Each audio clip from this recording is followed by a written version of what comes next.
à tous, je suis Gaëlle, thérapeute de couple, spécialiste de la dépendance affective et aujourd'hui je vais traiter le thème de la rupture. C'est un thème que je rencontre souvent chez mes patientes qui sont désespérées, qui sont à bout dans leur relation amoureuse et qui se demandent si elles doivent quitter leur partenaire. Alors peut-être qu'aujourd'hui tu as cliqué sur cette vidéo parce que toi aussi tu es en train de te poser cette question, tu as beaucoup de brouillard dans la tête. Alors je fais cette vidéo pour pouvoir t'aider, pour pouvoir t'éclairer justement, est-ce que tu dois quitter ton partenaire? Déjà, la première chose que je vais te demander d'observer, c'est que est-ce que c'est une envie soudaine de quitter ton partenaire suite à une dispute, suite à une action que ton partenaire a posée, ou est-ce que ça fait très longtemps que tu réalises que tu n'es plus épanoui avec ton partenaire et que tu réalises qu'aujourd'hui tu as envie de tout simplement vivre autre chose?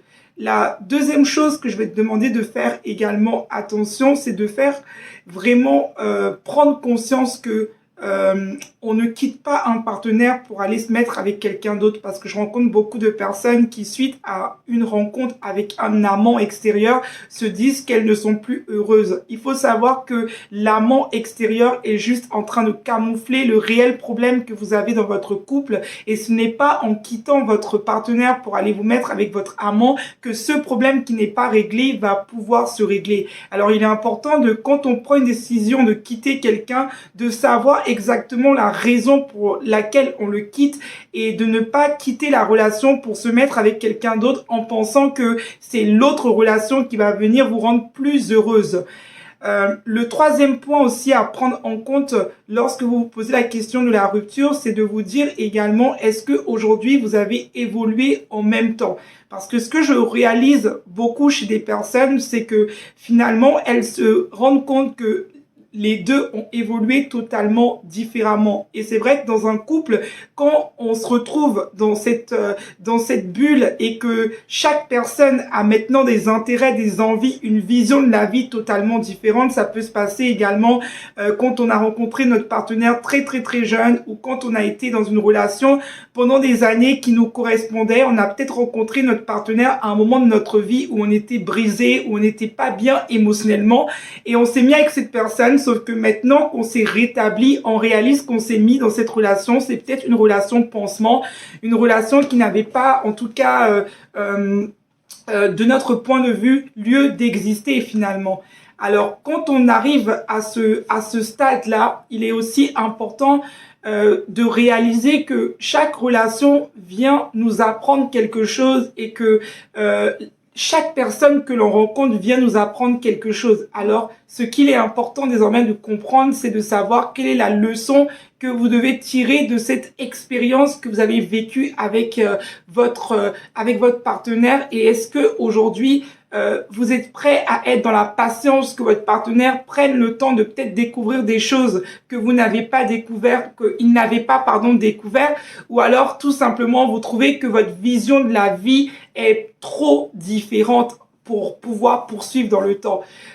L'autre point à prendre en compte, c'est de réaliser également que de faire un point sur ce qui est positif et négatif, parce que la plupart du temps, quand on est en relation et qu'on en a marre, on a tendance à se focaliser que sur les choses qui sont négatives et à ne pas prendre le temps de vraiment se focaliser sur les choses qui sont également positives. Donc, demandez-vous aujourd'hui, est-ce qu'il y a plus de positif? C'est un peu comme un compte bancaire, est-ce qu'il y a plus de crédit que de débit finalement dans cette relation? Est-ce que vous avez tendance à plus pleurer ou à être heureuse? Donc ça, c'est quelque chose qui peut vous indiquer également si la relation, elle doit continuer dans votre vie ou pas.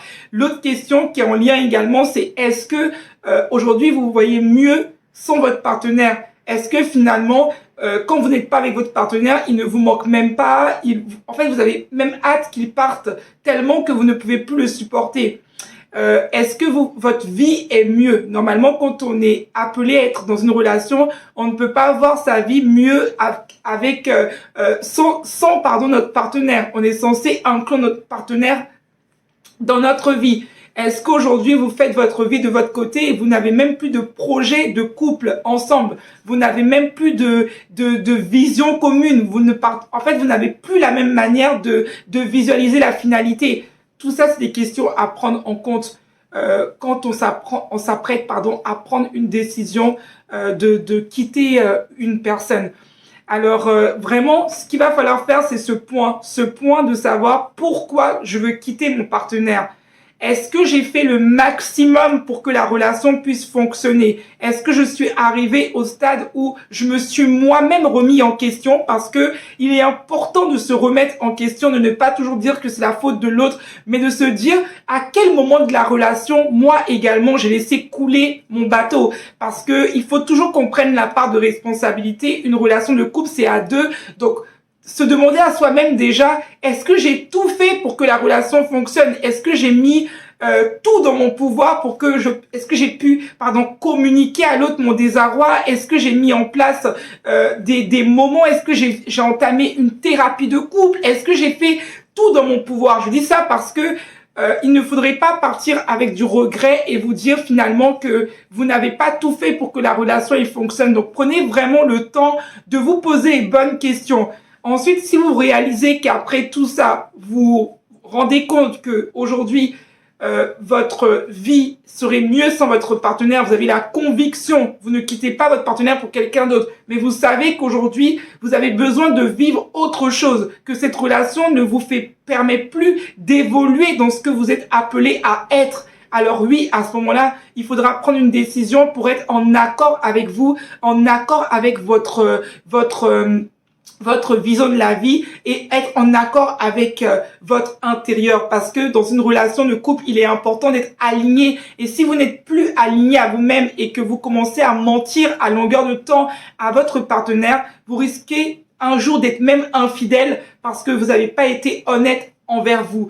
Donc après avoir passé tout ce processus de questions, est-ce que aujourd'hui j'ai plus de points positifs que de points négatifs? Est-ce que je ne suis pas en train de quitter cette personne sur un coup d'émotion? Est-ce que ça fait combien de temps que je suis malheureuse? Est-ce que ça a été constamment que je suis malheureuse?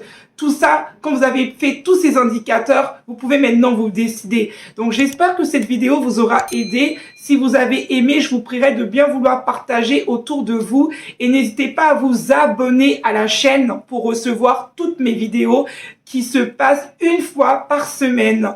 Je vous fais de gros bisous et je vous dis à très bientôt.